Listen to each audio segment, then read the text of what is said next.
आमचे नेते मनोजबाबा शिंदे यांचा वाढदिवस आहे, त्याचंही औचित्य साधून चेअरमन केसरी असं भव्य असं बैलगाडीचं मैदान इथं बेडक पट्ट्यावर घेण्यात येणार आहे।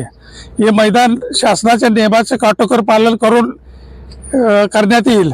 तरी सर्व कर्नाटक, महाराष्ट्र व आसपासच्या गावातील सर्व बैलगाडी प्रेमींनी या शर्यतीचा आनंद लुटण्यासाठी या बेडक पट्ट्यावर यावं असे मी त्यांना विनंती करतो। त्याचप्रमाणे या बैलगाडी शर्यतीमध्ये आमची जी पंच कमिटी आहे ती अत्यंत काटेकोरपणाने पालन करून बैलगाडीच्या शर्यतीमध्ये फक्त पंचाच्या पुढे 2 आणि पाठीमागे 2 अशाच मोटरसायकली राहतील आणि काटेकोरपणे पालन करून बैलाला कुठलीही मेजॉरिटी किंवा इजा असा कोणताही औचित्य प्रकार घडल्यास त्या कुठल्याही गाडीवानाला त्या स्पर्धेतून कायमच बाद करण्यात येईल। तरी सर्व गाडीवान मालकांनी याची नोंद घ्यावी आणि बेडक मैदान हे अगदी करेक्ट शासनाच्या नियमाप्रमाणेच होईल याची नोंद घ्यावी आणि या पंचक्रोशीतील सर्व बैलगाडी प्रेमीने इथं येऊ उपस्थित दाखवून त्या मैदानाचा आनंद लुटावा अशी त्यांना मी विनंती करतो।